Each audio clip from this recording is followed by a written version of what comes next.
I was able to use the tax laws of this country and my business acumen to dig out of the real estate mess, you would call it a depression, when few others were able to do what I did. In those I'm a star. Thank you. You are too. Well, everything Donald Trump did was legal. That wasn't the question. The big thing is, does nearly $1 billion loss, though, is that something that's going to hurt him with respect to saying he's a great businessman? Joining me now to react to it all, Robin Biro, Ken Blackwell, Boyd Matheson, and Ford O'Connell. Let me start with you, Ken.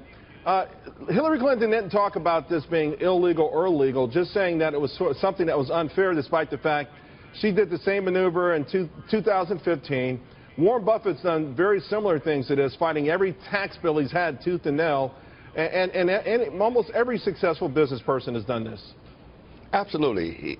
He stumbled, he fell, he got up, dusted himself off, reinvested, and in fact created jobs and opportunities for thousands of Americans who in fact pay all levels of taxes. Look, I was with Donald Trump today with a bunch of generals and admirals and foreign policy, national security professionals, and I tell you, they were more concerned about the security of the nation and the runaway debt that detracted, that actually funds a growing welfare state and depletes our military. So look, he in fact has used the laws very effectively, and one of the things that we like about the American story is that people can stumble, fail, get up, dust themselves off, succeed, and create opportunities and prosperity. Even the New York Times themselves have written stories about the so-called comeback kid.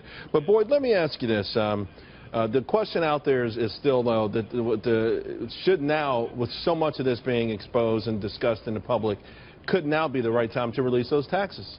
You know, it probably is, or it's probably close to that time, because what this is doing is creating a big distraction. Elections are always won or lost on weaknesses, not strength. And right now, he's not talking about the trust gap, the authenticity gap that Secretary Clinton has. And so it's really creating a diversion. He's got to create a pull message, I think, coming out with that and saying, look, this is how we use the tax system. Here's how we need to revise the tax system. And here's what it means to the average American, what it's going to do to you who are sitting around the kitchen table tonight trying to figure things out. And so he's got to come out with something, whether it's his taxes or with it simply a pull mechanism to start talking about what this means to them in the economy is really the big key. You know, Robin, you're the Democratic strategist, but it's interesting to me that Hillary Clinton sort of lumped herself in with that crowd, having made her and her husband $150 million on the speaking circuit, but using the same tactics that Donald Trump has used. Well, you know, I just want to say, the biggest surprise to me is that who knew that Donald J. Trump was actually part of Mitt Romney's 47% of people who do not pay federal income taxes. So there's that. First of all, it's hypocritical. It's hypocritical of him to say that that makes him smart. What does that make the rest of us?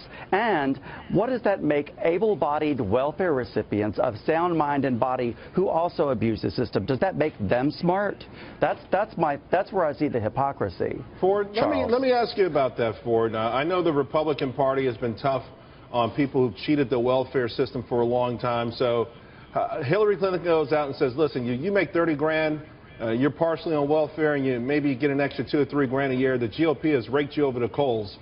Is that something that they're going to have to deal with, or can Donald Trump pivot to bigger issues that have greater impact on our economy these days? Well, he absolutely can pivot to bigger issues, and the key for Donald Trump with 36 days to go in this election is to do well in the next set of debates and have Mike Pence knocked out of the park tomorrow night. That will do more for him than any Clinton slime will actually wind up hurting him. And I point to the latest Fox News poll where only 43% of likely voters say that they would be at ease with a Donald Trump presidency. If he gets that up to 50% between now and Election Day, he will be the 45th president of the United States. All right, guys, thank you all very much. Let's leave it there.